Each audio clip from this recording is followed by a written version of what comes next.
Labour intensive technique का मतलब हो गया कि हम जो है अपना ज़्यादातर काम लेबर्स के थ्रू करवा रहे हैं, यानी मैनुअली करवा रहे हैं। और कैपिटल इंटेंसिव टेक्निक हो गया कि हम अपना ज़्यादातर काम जो है अपनी प्रोडक्शन मशीन के थ्रू करवा रहे हैं, यानी हम जो है इसमें लेबर्स का कम यूज़ कर रहे हैं। हमें तय करना है कि हमें कौन सी टेक्निक का इस्तेमाल करना है, लेबर इंटेंसिव टेक्निक या फिर कैपिटल इंटेंसिव टेक्निक। दोनों के ही अपने फ़ायदे और अपने नुकसान हैं। आइए देख लेते हैं। लेबर इंटेंसिव टेक्निक की बात करें, labour intensive technique means greater use of labour than capital, while capital intensive technique means greater use of capital. Capital का मतलब हो गया यहाँ पे मशीनरी, देन लेबर। तो लेबर इंटेंसिव टेक्निक के अंदर हम ज़्यादा लेबर का इस्तेमाल करेंगे और कैपिटल इंटेंसिव टेक्निक के अंदर हम ज़्यादा मशीनरी का इस्तेमाल करेंगे। Society has to decide whether to use labour intensive technique और कैपिटल इंटेंसिव टेक्निक। तो सोसाइटी को डिसाइड करना है कि वो लेबर इंटेंसिव टेक्निक का इस्तेमाल करना चाहती है या फिर कैपिटल इंटेंसिव टेक्निक का इस्तेमाल करना चाहती है। अब सीधी सीधी बात है, हम तो कोशिश यही करेंगे कि जो ज़्यादा फ़ायदेमंद होगी उसी का इस्तेमाल होगा। लेकिन ऐसा सोचने से थोड़ा ना हो जाएगा कि जो ज़्यादा फ़ायदेमंद होगी, अवेलेबल भी तो होनी चाहिए। जो हमारे पास अवेलेबल होगी उसी को बेस्ट पॉसिबल मैनर में यूटिलाइज़ करना है, क्योंकि ऐसा तो है नहीं हमारे पास सभी तरीके के रिसोर्सेज अवेलेबल हैं। रिसोर्सेज कितने टाइप्स के होते हैं मैंने आपको बता रखा था, 4 टाइप्स के, लैंड, लेबर, कैपिटल और एंटरप्रेन्योर। तो हर इकोनॉमी के अंदर कोई ना कोई रिसोर्स की कमी होती है, तो किसी ना किसी रिसोर्स की कमी तो हर इकोनॉमी के अंदर होती है। तो हमें क्या करना है, हमें ये देखना है कि हमारी सोसाइटी या हमारी इकोनॉमी के अंदर कौन सा रिसोर्स अवेलेबल है, उसी रिसोर्स को हमें पकड़ना है और उसका बेस्ट पॉसिबल मैनर में यूटिलाइज़ करके ज़्यादा से ज़्यादा आउटपुट जनरेट करना है। तो देख लेते हैं। Obviously the choice would depend on the availability of different factors of production. अब देखो, मैंने रिसोर्स बोला या फिर फैक्टर्स ऑफ प्रोडक्शन, दोनों की बात, दोनों का मतलब सेम ही होता है। हमारे फैक्टर्स ऑफ प्रोडक्शन भी इकोनॉमिक्स के अंदर 4 होते हैं, और अगर मैं रिसोर्स की बात करूँ तो रिसोर्स भी हमारे पास वही 4 होते हैं। तो अब यहाँ पर 4 रिसोर्सेज में से बात आ रही है लेबर और कैपिटल की, क्योंकि हम बात कर रहे थे लेबर इंटेंसिव टेक्निक की और दूसरी कैपिटल इंटेंसिव टेक्निक की। तो यहाँ पर हम लेबर और कैपिटल, इन 2 रिसोर्स की बात करेंगे। तो डिपेंड करता है कि हमारे पास कौन सा रिसोर्स अवेलेबल है या कौन सा फैक्टर ऑफ प्रोडक्शन अवेलेबल है। फैक्टर ऑफ प्रोडक्शन का मतलब भी रिसोर्स होता है, एंड देयर रिलेटिव प्राइस, और कौन सा सस्ता पड़ रहा है। क्योंकि जो हमारे फ़ायदेमंद होगा, हमारी इकोनॉमी के लिए फ़ायदेमंद होगा, हमें सस्ता पड़ेगा, हम उसी मेथड को अडॉप्ट करेंगे अपनी प्रोडक्शन करने के लिए। तो चॉइस करने के लिए हमें इस बात को भी ध्यान में रखना पड़ता है कि availability of factor of production, कौन सा फैक्टर ऑफ प्रोडक्शन अवेलेबल है और उस फैक्टर ऑफ प्रोडक्शन की प्राइसिंग क्या आ रही है निकल कर। एग्जाम्पल देता हूँ मैं आपको। Cotton clothes can be produce with either handlooms और पावर लूम्स और ऑटोमेटिक लूम्स। कॉटन क्लोथ्स वो जो हैं हाथ से भी बनाए जा सकते हैं, मशीन से भी बनाए जा सकते हैं, पावर लूम से, या फिर ऑटोमेटिक मशीन से भी बनाए जा सकते हैं। तो अब आपको किससे बनाना है वो आप देखो। डिपेंड करता है हमारे पास क्या रिसोर्स उस समय पर अवेलेबल है और कौन सा रिसोर्स हमें सस्ता पड़ रहा है। तो इस पर डिपेंड करेगा कि हम जो है कौन सी टेक्निक का इस्तेमाल करेंगे। दोनों के ही अपने फ़ायदे और अपने नुकसान हैं। Capital intensive technique increase efficiency and increase the pace of growth, that is GDP. अगर हम कैपिटल इंटेंसिव टेक्निक का इस्तेमाल करते हैं, यानी मशीनरी से कोई प्रोडक्शन करते हैं, तो सीधी बात है उसकी एफिशिएंसी अच्छी आएगी, उसकी डिज़ाइनिंग अच्छी आएगी, सेम तरीके के प्रोडक्ट होंगे, प्रोडक्ट के अंदर एक स्टैंडर्ड होगा, हम जो है ज़्यादा प्रोडक्शन कर पाते हैं, कम टाइम में ज़्यादा प्रोडक्शन कर पाते हैं, और हमारी पेस ऑफ ग्रोथ भी अच्छी है, यानी इकोनॉमी की पेस ऑफ ग्रोथ यानी स्पीड ऑफ ग्रोथ भी अच्छी रहती है। क्योंकि हम जितना ज़्यादा प्रोडक्शन करेंगे, जितना जल्दी प्रोडक्शन करेंगे, उतना ही जल्दी जो है हम उसको बेच पाएंगे, और उससे जो है इकोनॉमी का बेनिफिट होगा, कम कंट्री की ग्रोथ होगी, और उससे कंट्री की जीडीपी इंक्रीज़ करेगी जल्दी। तो स्पीड ऑफ ग्रोथ जो है वो कंट्री की इंक्रीज़ होगी। ऑन दी अदर हैंड, अगर हम लेबर इंटेंसिव टेक्निक का इस्तेमाल करते हैं तो इससे एम्प्लॉयमेंट इंक्रीज़ होगा। सीधी बात है, लेबर इंटेंसिव टेक्निक के अपने फ़ायदे हैं। अगर लेबर इंटेंसिव टेक्निक का इस्तेमाल करोगे तो कंट्री के अंदर एम्प्लॉयमेंट ज़्यादा लोगों को मिलेगा, तो उससे जो है अनएम्प्लॉयमेंट की प्रॉब्लम दूर होगी। अनएम्प्लॉयमेंट की प्रॉब्लम भी इंडिया के अंदर एक बहुत बड़ी प्रॉब्लम है, तो उसकी वो दूर होगा लेबर इंटेंसिव टेक्निक से।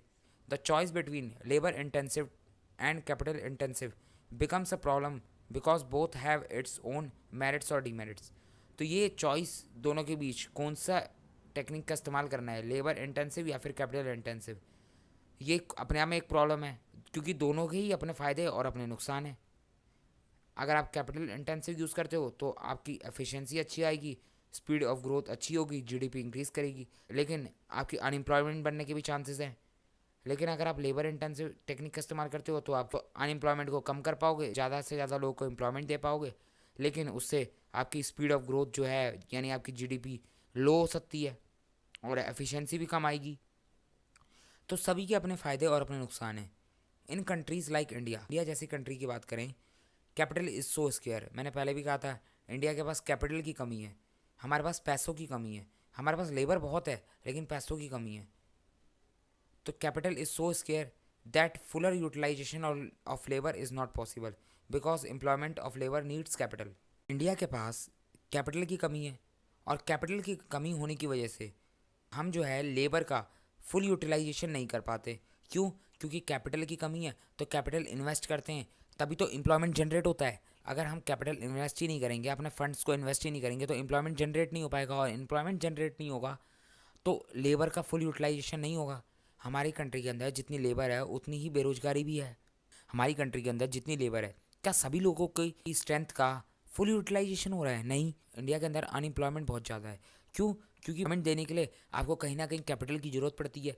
एक इंसान बिजनेस स्टार्ट करता है तो वो इंसान खुद तो अपना बिजनेस स्टार्ट करता है, साथ में 10 लोगों को और एम्प्लॉयमेंट देता है, लेकिन बिजनेस स्टार्ट करने के लिए उसको कैपिटल की ज़रूरत होगी। लेकिन प्रॉब्लम यह है कि कैपिटल जो है इंडिया के अंदर कैपिटल की कमी है, कैपिटल लिमिटेड है। कहीं ना कहीं अगर हमारी कंट्री के अंदर फुल यूटिलाइजेशन ऑफ लेबर नहीं हो रहा है तो उसका एक बहुत बड़ा कारण है कैपिटल की कमी होना। लेबर का भी फुल यूटिलाइजेशन तभी हो पाता है जब कैपिटल अवेलेबल होती है। इन रिच कंट्रीज़, अगर रिच कंट्रीज़ की बात करें like USA, labour is so scarce that fuller utilization of capital becomes a problem. अब वहाँ पर उल्टी सिचुएशन है, वहाँ पर लेबर की कमी है, वहाँ पर कैपिटल भरपूर मात्रा में है लेकिन लेबर की कमी है। अब एक बात बताओ, अगर लेबर की कमी है और हमारे पास कैपिटल है तो वहाँ पर बिजनेस तो सभी स्टार्ट करना चाहते हैं, उसका लिए पैसा भी है, लेकिन उन बिजनेसेस में काम कौन करेगा क्योंकि लेबर तो है ही नहीं। तो कहीं ना कहीं वहाँ पर कैपिटल का फुल यूटिलाइजेशन नहीं हो पा रहा है। जैसे इंडिया के अंदर लेबर का फुल यूटिलाइजेशन नहीं हो पा रहा है बिकॉज ऑफ लिमिटेड कैपिटल, उसी तरीके से वहाँ पर कैपिटल का फुल यूटिलाइजेशन नहीं हो पा रहा है because of limited labour. Again the root cause of problem is scarcity of resources. तो सामने निकल के वापस से वही बात आ गई कि रूट कॉज, हर किसी इकोनॉमिक की प्रॉब्लम की जड़ यही है कि उसके पास लिमिटेड रिसोर्सेज हैं। तो ये तो हो गया हमारे पास हाउ टू प्रोड्यूस। अब बात करते हैं for whom to produce. Whom to produce मतलब हो गया किसके लिए प्रोड्यूस करना है। अब इसको देखते हैं। Resources are limited and hence goods and services can not be produce for each and every person in the society. हमारे पास फिर वही बात आ गई, रिसोर्सेज लिमिटेड हैं, तो लिमिटेड रिसोर्सेज होने की वजह से हम जो गुड्स और सर्विसेज की प्रोडक्शन करते हैं वो each and every person in this society को ध्यान में रखते हुए नहीं प्रोड्यूस कर सकते। ऐसा नहीं हो सकता कि हम जो है गरीब से गरीब और अमीर से अमीर सभी को ध्यान में रखते हुए गुड्स और सर्विस की प्रोडक्शन कर सकें। कहीं ना कहीं आप अगर कोई गुड्स की प्रोडक्शन करते हो तो उसमें कई बार होता है कि अमीर छूट जाता है और गरीब को ध्यान में रखते हुए प्रोडक्शन होती है, और कई बार होता है कि गरीब छूट जाता है और अमीर को ध्यान में रखते हुए प्रोडक्शन होती है। तो ऐसा नहीं हो सकता कि आप पूरी सोसाइटी को एक साथ सेटिस्फाई कर पाओ और सभी की वांट्स जो है फुलफिल कर पाओ। The society can not satisfy all wants of the people. Society हर किसी की वांट्स को फुलफिल नहीं कर सकती। Again a choice has been made about for home goods will be produce and for home goods shall not be produce. अब सामने फिर वही प्रॉब्लम आ गई चॉइस की कि किसके लिए गुड्स प्रोड्यूस करे जाएँ और किसके लिए गुड्स प्रोड्यूस ना करे जाएँ। अब सवाल आता है कि गुड्स किसके लिए प्रोड्यूस करें और किसके लिए हम ना करें। तो इसका जवाब कैसे मिलेगा हमें? There are 3 types of economies. 3 तरीके की इकोनॉमीज़ होती हैं पूरे वर्ल्ड की। अगर मैं बात करूँ हर पूरे वर्ल्ड में हर किसी कंट्री के अंदर इन तीनों में से ही किसी ना किसी तरीके की इकोनॉमी काम कर रही होगी। अब 3 कौन से तरीके की इकोनॉमीज़ होती हैं? एक होती है कैपिटलिस्ट इकोनॉमी, दूसरी सोशलिस्ट इकोनॉमी और तीसरी मिक्स इकोनॉमी। कैपिटलिस्ट इकोनॉमी हो गई वो इकोनॉमी जिसमें पूरी तरीके से प्राइवेट मेंबर्स काम करते हैं, यानी प्राइवेट ओनरशिप होती है। जैसे कि यूएसए के अंदर कैपिटलिस्ट इकोनॉमी चलती है। यहाँ मतलब वहाँ पर जो है गुड्स और सर्विसेज रिच पीपल को ध्यान में रखते हुए बनाए जाते हैं, क्योंकि वहाँ पर जो है सारा काम होता है ध्यान में रखते हुए प्राइवेट ओनरशिप को, प्राइवेट कंपनीज़ को ध्यान में रखते हुए वहाँ पर सारे तरीके की पॉलिसीज़ बनाई जाती हैं और सारे तरीके के काम होते हैं। अगर प्राइवेट को ध्यान में रखते हुए करा जाएगा काम तो कंट्री ज़्यादा प्रॉफिट जनरेट कर पाएगी, और ज़्यादा प्रॉफिट जनरेट कर पाएगी तो ग्रोथ ज़्यादा होगी। तो वहाँ पर प्राइवेट को ध्यान में रखते हुए काम किया जाता है। ये नहीं हो सकता कि हर कंट्री जो है कैपिटलिस्ट इकोनॉमी से ही काम करना शुरू कर दे, क्योंकि ये भी कुछ स्टैंडर्ड होते हैं जिसके बेस पे कंट्री डिसाइड करती है कि उसको कौन सी टाइप की इकोनॉमी को अडॉप्ट करना है। कैपिटलिस्ट इकोनॉमी यूएसए में इसलिए अडॉप्ट होती है क्योंकि वहाँ पर मैक्सिमम पीपल जो है वो अपर द पॉवर्टी लाइन है, यानी बिलो द पॉवर्टी लाइन नहीं है, तो वहाँ पर इतनी गरीबी नहीं है। तो इतनी गरीबी नहीं है तो वहाँ पर जो है कैपिटलिस्ट इकोनॉमी सूट करती है उन लोगों को। अगर बात करूँ इंडिया की, इंडिया के अंदर गरीबी कहीं ना कहीं बहुत ज़्यादा है, बिलो द पॉवर्टी लाइन लोग बहुत ज़्यादा हैं। तो इंडिया के अंदर जो है स्टार्टिंग में सोशलिस्ट इकोनॉमी चलती थी। जब इंडिपेंडेंस कंट्री को मिली थी, देश आज़ाद हुआ था, उस टाइम पर सोशलिस्ट इकोनॉमी चलती थी। लेकिन बाद में जैसे जैसे कंट्री का ग्रोथ होता गया, अब जो है कंट्री के अंदर इस समय पर मिक्स इकोनॉमी चलती है। यानी मिक्स इकोनॉमी के अंदर क्या होता है, गवर्नमेंट जो है वो पुअर पीपल को भी ध्यान में रखते हुए चलती है और रिच पीपल को भी ध्यान में रखते हुए चलती है। यानी प्राइवेट कंपनीज को भी ध्यान में रखते हुए चलती है और गवर्नमेंट कंपनीज को भी ध्यान में रखते हुए चलती है। यानी सोशल बेनिफिट भी देखती है और प्रॉफिट भी देखती है। तो दोनों तरीके की चीज़ों को बराबर बैलेंस लेके चलने को बोलते हैं मिक्स इकोनॉमी। और इंडिया के अंदर आज के टाइम पे मिक्स इकोनॉमी चलती है। सोशलिस्ट इकोनॉमी का मतलब हो गया ज़्यादातर फोकस करना पुअर पीपल के ऊपर, यानी सोशल काम के ऊपर ज़्यादा फोकस रखना और गुड्स एंड सर्विसेज को प्रोड्यूस करना हर किसी के लिए। ये नहीं देखना कि अमीर और गरीब, सभी के लिए गुड्स और सर्विसेज को प्रोड्यूस करना, ताकि जो है सभी एक सेम लेवल पर आ सकें और सभी के बीच इक्वालिटी मेंटेन हो सके। तो टाइप्स ऑफ इकोनॉमीज को जो है हम डिटेल में पढ़ेंगे, ये हमारे लिए एक अलग से टॉपिक है कैपिटलिस्ट, सोशलिस्ट और मिक्स इकोनॉमी का। तो इसके बारे में हम अलग से डिस्कशन करेंगे। अभी तो मैंने आपको मोटा मोटा ओवरव्यू दे दिया, क्योंकि हमें बीच में थोड़ी सी नॉलेज की ज़रूरत थी इन तीनों के बारे में। बाकी अभी हम पढ़ रहे हैं फॉर होम टू प्रोड्यूस, तो उससे रिलेट करते हैं इन सभी को। In a capitalist economy goods are produce for rich people because they can afford to pay, but this is not in case of socialist economy. Capitalist economy के अंदर क्या होता है, गुड्स जो है प्रोड्यूस किए जाते हैं रिच पीपल को ध्यान में रखते हुए, क्योंकि वो अफोर्ड कर सकते हैं और वो पे कर सकते हैं। और प्राइवेट कंपनीज जो है उन्हीं के लिए गुड्स बनाएगी जो उसको प्रॉफिट दे सके। और लेकिन ये सेम चीज़ नहीं होती किसके अंदर, सोशलिस्ट इकोनॉमी के अंदर। Socialist economy goods are produce for every member of the society irrespective of the fact that people are poor और रिच। सोशलिस्ट इकोनॉमी के अंदर क्या होता है, सोशल वेलफेयर को प्रमोट करना है, कहीं ना कहीं अनइक्वालिटी को ख़त्म करना है, तो उसके लिए क्या करा जाता है, गुड्स जो है सभी के लिए तैयार किए जाते हैं। ये नहीं देखा जाता अमीर और गरीब का फ़र्क, और ज़्यादातर कोशिश करी जाती है कि पुअर पीपल्स के बेनिफिट्स के लिए काम हो सके। If we produce more goods for poor, it will reduce inequality and promote equality. अगर हम गरीबों के लिए ज़्यादातर गुड्स को प्रोड्यूस करें तो होगा क्या, इनइक्वालिटी घटेगी और इक्वालिटी प्रमोट होगी। But there is a hidden cost of doing it. लेकिन इसके पीछे भी कहीं ना कहीं कुछ हिडन कॉस्ट है, यानी आप जो है कुछ खो रहे हो, कुछ आपकी अलग से कॉस्ट लग रही है, कुछ आपका नुकसान हो रहा है। अगर आप सोशल जस्टिस को प्रमोट करते हो तो वो तो अच्छी बात है, लेकिन कहीं ना कहीं उसके पीछे भी कंट्री का कुछ ना कुछ नुकसान होता है। और वो नुकसान क्या होता है, by producing goods for poor the profit of the producer remain low. अगर आप पुअर पीपल के लिए गुड्स को प्रोड्यूस करोगे तो आपको उसकी प्राइस लो रखनी पड़ेगी, और प्राइस लो रखने का मतलब हो गया प्रोड्यूसर का प्रॉफिट लो होना। प्रोड्यूसर का प्रॉफिट लो होने का मतलब है उनके पास पैसा कम आएगा, और अगर प्रोड्यूसर के पास पैसा कम होगा तो वो आगे फर्दर इन्वेस्टमेंट भी कम करेंगे, और फर्दर इन्वेस्टमेंट कम करेंगे कहीं ना कहीं कंट्री की ग्रोथ में कमी आएगी, क्योंकि इन्वेस्टमेंट होता है तो कंट्री की ग्रोथ बढ़ती है, और इन्वेस्टमेंट कम होगा तो कंट्री की ग्रोथ में फ़र्क आएगा, कंट्री की ग्रोथ कम होगी, और कंट्री की ग्रोथ कम होने से कंट्री की जीडीपी इफेक्ट करेगी। तो low profit means low investment implying low GDP growth, क्योंकि प्रॉफिट कम होगा तो प्रोड्यूसर जो है इन्वेस्टमेंट कम करेंगे, और इन्वेस्टमेंट में कमी आएगी तो जीडीपी ग्रोथ में कमी आएगी। Hence again there is a problem of choice between social justice और जीडीपी ग्रोथ। तो हमारे सामने फिर से प्रॉब्लम ऑफ चॉइस क्रिएट हो गई कि हम सोशल जस्टिस को ध्यान में रखें या फिर जीडीपी ग्रोथ को ध्यान में रखें। तो हमें दोनों को ही बैलेंस बना के चलना होता है। इंडिया के अंदर जो है दोनों को ही बैलेंस बना के चला जाता है, और मिक्स इकोनॉमी को अडॉप्ट किया हुआ है इंडिया ने, ताकि जो है रिच पीपल का भी ध्यान रखा जा सके और पुअर पीपल का भी ध्यान रखा जा सके। तो ये हमारा टॉपिक हो गया what to produce, how to produce and for whom to produce. तो हमने पढ़ लिया central problem of an economy. हम पढ़ेंगे अपनी अगली क्लास में अपना नेक्स्ट टॉपिक।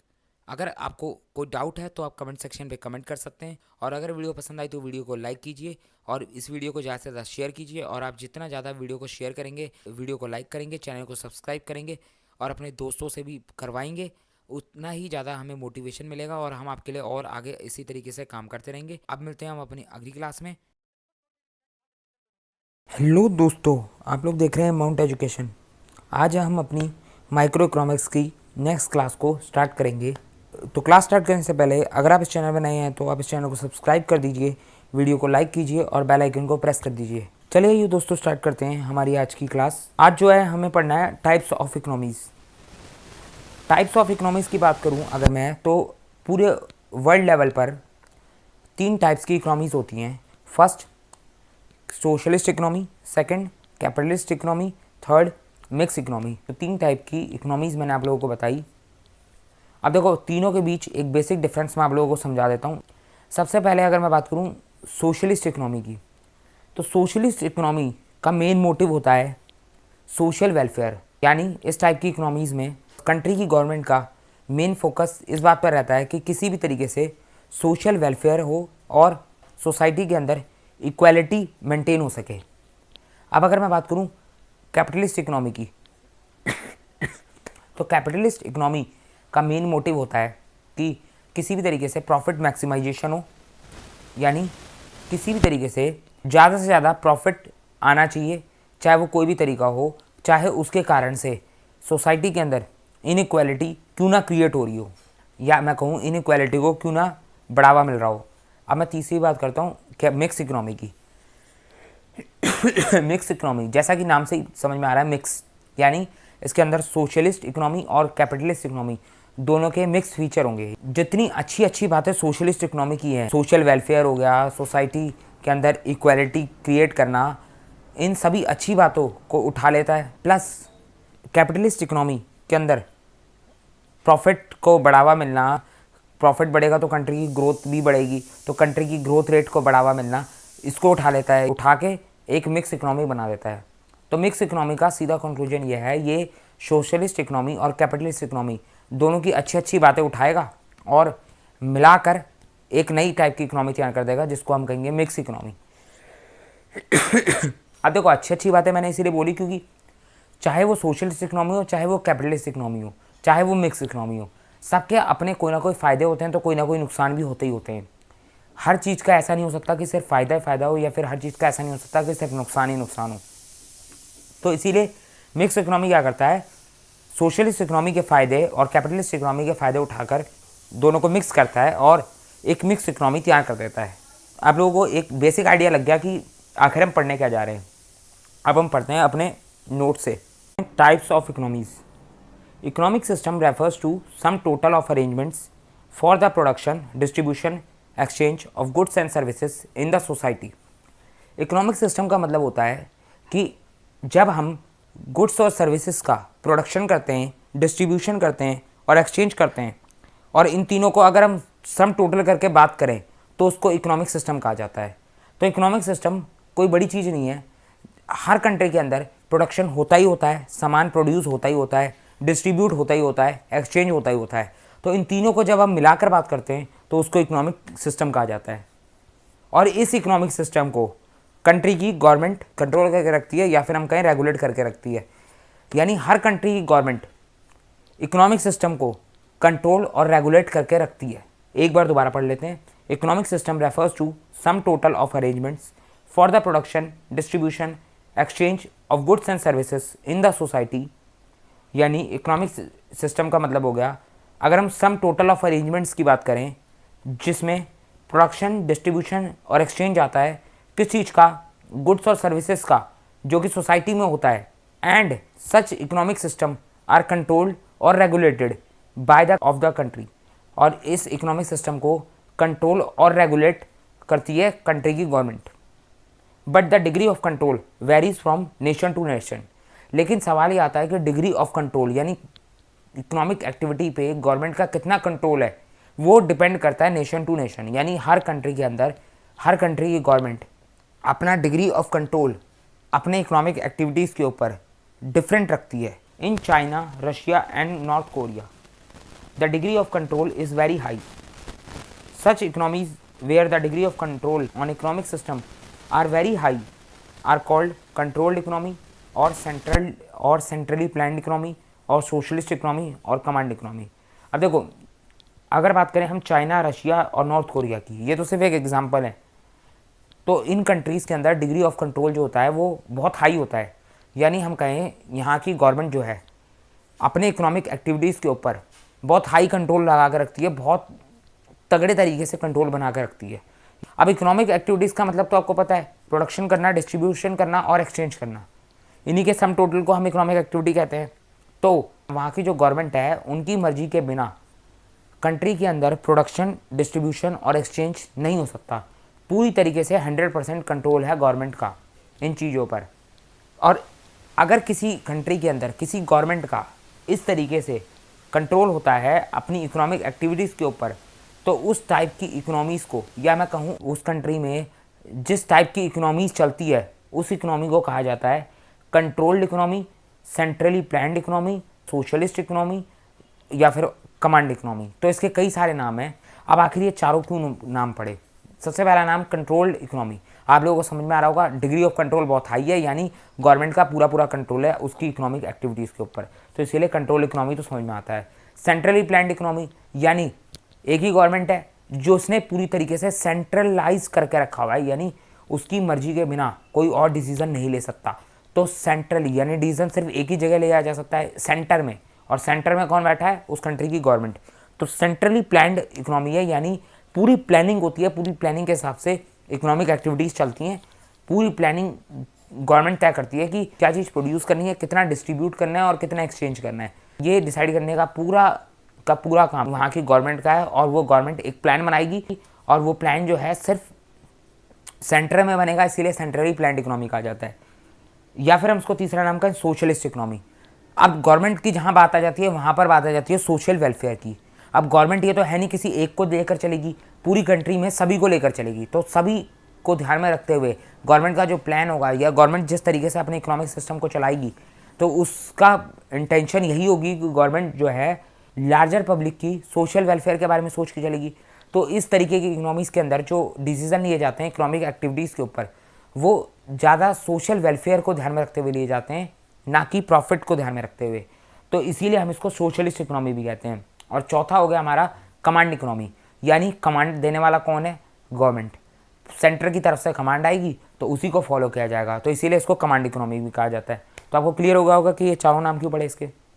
अब मैं बात करूँ दूसरे टाइप की इकोनॉमी, जहाँ पर डिग्री ऑफ कंट्रोल बहुत कम होता है। अभी हमने पढ़ा जिसमें डिग्री ऑफ कंट्रोल बहुत हाई था। अब पढ़ेंगे ऐसी इकोनॉमीज़ या ऐसी कंट्रीज़ जहाँ पर इकोनॉमिक एक्टिविटीज़ के ऊपर वहाँ की गवर्नमेंट का कंट्रोल बहुत लो होता है। तो when the degree of control is very low, such type of economies are free economy और कैपिटलिस्ट इकोनॉमी और मार्केट इकोनॉमी और लेसेट फेयर इकोनॉमी। तो अगर हम बात करें कैपिटलिस्ट इकोनॉमी की, तो इसके एग्जाम्पल होते हैं यूएसए और यूके, यानी डेवलप्ड कंट्री की मैं बात कर रहा हूँ। ऐसी इकोनॉमीज़ जहाँ पर गवर्नमेंट का उसकी इकोनॉमिक एक्टिविटीज़ के ऊपर डिग्री ऑफ कंट्रोल बहुत कम है, यानी गवर्नमेंट को ज़्यादा फर्क नहीं पड़ता कि आप लोग क्या प्रोड्यूस कर रहे हो, क्या डिस्ट्रीब्यूट कर रहे हो और क्या एक्सचेंज कर रहे हो, और सोसाइटी का इसमें बेनिफिट हो रहा है कि नहीं हो रहा। वहाँ पर इकोनॉमिक सिस्टम का सिर्फ एक ही मकसद होता है, वो होता है प्रॉफिट मोटिव। अब अगर गवर्नमेंट कंपनीज़ को खुला छोड़ दे, मतलब मन मर्जी के हिसाब से छोड़ दे कि वो अपने आप डिसाइड कर लें कि उसको क्या प्रोड्यूस करना है, क्या डिस्ट्रीब्यूट करना है, तो कंपनीज तो यही सोचकर प्रोड्यूस और डिस्ट्रीब्यूट करेंगे, या फिर मैं कहूँ प्रोड्यूसर तो यही सोचकर प्रोडक्शन और डिस्ट्रीब्यूशन करेंगे कि उनका बेनिफिट ज़्यादा होना चाहिए, यानी उनका प्रॉफिट मैक्सिमाइजेशन ज़्यादा होना चाहिए। वो तो प्रॉफिट मोटिव के लिए प्रोड्यूस और डिस्ट्रीब्यूट करेंगे। तो वो ऐसी चीज़ें ही बनाएंगे जिसकी मार्केट में डिमांड ज़्यादा है, ना कि ऐसी चीज़ें बनाएंगे जिसकी लोगों को ज़रूरत ज़्यादा है। तो उनका मेन फोकस इसी बात पर रहेगा कि मार्केट में डिमांड किस चीज़ की ज़्यादा है। अब भले ही वो डिमांड जो है चाहे कुछ अमीर लोग ही कर रहे हो, मतलब भले ही सोसाइटी एट लार्ज की बेसिक नीड्स कुछ और हो, लेकिन प्रोड्यूसर का फोकस मेनली इसी बात पे रहेगा कि सोसाइटी के अंदर डिमांड किस चीज़ की ज़्यादा आ रही है, या फिर जिस चीज़ से वो प्रॉफिट मैक्सिमाइजेशन ज़्यादा कर सकते हैं।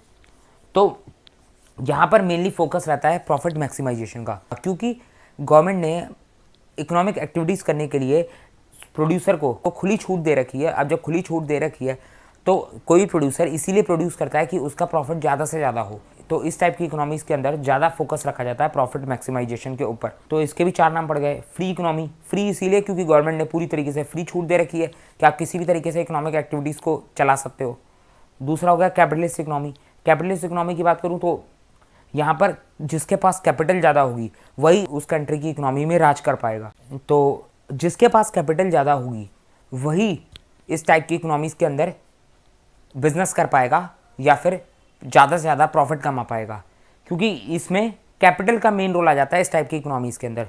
क्योंकि जिसके पास पैसा ज़्यादा उसी के पास पावर ज़्यादा, और जिसके पास पावर ज़्यादा उसी के पास प्रॉफिट ज़्यादा आएगा। तो इसीलिए इसको कैपिटलिस्ट इकोनॉमी का नाम दिया जाता है। यानी जिन लोगों के पास ज़्यादा से ज़्यादा पूंजी है वही लोग जो है इस इकोनॉमी के अंदर अपना ज़्यादा से ज़्यादा प्रॉफिट मैक्सिमाइज कर सकते हैं। तीसरा नाम आ गया इसका मार्केट इकोनॉमी। यहाँ पर सारा खेल चलता है डिमांड और सप्लाई का। जैसे डिमांड आएगी वैसे ही प्रोडक्शन होगा और वही मार्केट में सप्लाई करा जाएगा। तो सारा खेल है डिमांड और सप्लाई का। चौथा नाम laces fair economy. Laces fair का मतलब हो गया जहाँ पर गवर्नमेंट का कंट्रोल नहीं होता, जहाँ पर गवर्नमेंट का कोई रोल नहीं होता। तो ऐसी इकोनॉमी, जिस इकोनॉमी के अंदर गवर्नमेंट का नो रोल है या मैं कहूँ बिल्कुल मिनिमम रोल है, उस टाइप की इकोनॉमीज़ को बोला जाता है लेसेज फेयर इकोनॉमी। तो इसके दो बेस्ट एग्जांपल है हमारे सामने, यूएसए और यूके। यहाँ पर जो इकोनॉमी चलती है उसको बोलते हैं कैपिटलिस्ट इकोनॉमी, क्योंकि यहाँ पर लोगों के पास पैसा ज़्यादा है। और जिस कंट्री में लोगों के पास पैसा ज़्यादा होता है या मैं कहूँ जो कंट्री डेवलप्ड कंट्री होती है, वो कंट्री के लिए बेस्ट यही होता है कि वो कैपिटलिस्ट इकोनॉमी से अपनी कंट्री को आगे चलाए और ग्रो करे। और जिस इकोनॉमी के पास पैसों की कमी होती है, मैं कहूँ अंडर डेवलप्ड इकोनॉमी होती है, या फिर वहाँ की मैक्सिमम पॉपुलेशन अमीर नहीं होती, यानी पॉवर्टी लाइन के कहीं ना कहीं आसपास या फिर नीचे आती है, तो उन कंट्री के लिए बेस्ट या मैं कहूँ सुइटेबल ऑप्शन है कि वो कंट्री जो है सोशलिस्ट इकोनॉमी से अपनी इकोनॉमिक सिस्टम को चलाए। तो आपको क्लियर हो गया होगा कि किस कंट्री में सोशलिस्ट इकोनॉमी बेस्ट है और किस कंट्री में कैपिटलिस्ट इकोनॉमी बेस्ट है। अब तीसरी टाइप की इकोनॉमी बोली थी मैंने आपको, मिक्स इकोनॉमी। मिक्स इकोनॉमी को भी देख लेते हैं। When the degree of control is moderate, मतलब डिग्री ऑफ कंट्रोल जो है यहाँ पर मॉडरेट है, that is not very high nor very low, such economies known as mix economy. India is an example of such type of economies. मतलब ऐसी economies जहाँ पर गवर्नमेंट का डिग्री ऑफ कंट्रोल उसके इकोनॉमिक एक्टिविटीज़ के ऊपर moderate है, यानी ना बहुत ज़्यादा है ना बहुत कम है। मतलब गवर्नमेंट ने जो है जो प्राइवेट सेक्टर्स हैं उनको बहुत ज़्यादा छूट भी नहीं दे रखी बिजनेस करने के लिए, लेकिन बहुत ज़्यादा रोक भी नहीं लगा रखी। यानी इस टाइप की इकोनॉमीज़ के अंदर प्रॉफिट मैक्सिमाइजेशन का भी ध्यान दिया जाता है और साथ के साथ सोशल वेलफेयर का भी ध्यान दिया जाता है। तो दोनों ही बातों को साथ में लेकर चला जाता है मिक्स इकोनॉमी के अंदर। तो मिक्स इकोनॉमी के अंदर सीधे सीधे हम कह सकते हैं गवर्नमेंट का डिग्री ऑफ कंट्रोल बहुत ज़्यादा भी नहीं होता और बहुत कम भी नहीं होता। इंडिया इसका एग्जाम्पल है। तो आप लोगों को क्लियर हो गया होगा कि तीनों टाइप की इकोनॉमीज़ कौन कौन सी होती हैं। अब तीनों के बीच एक बार डिफरेंस देख लेते हैं ताकि आपको और अच्छे से क्लियर हो जाएगा और अच्छे से जो है बात समझ में आ जाएगी कि कौन सी कंट्री के लिए कौन सी इकोनॉमी बेस्ट होती है और ये तीनों इकोनॉमिक सिस्टम किस तरीके से चलते हैं। तो इनका एक बार डिफरेंस बिटवीन देख लेते हैं। कैपिटलिस्ट इकोनॉमी की बात करें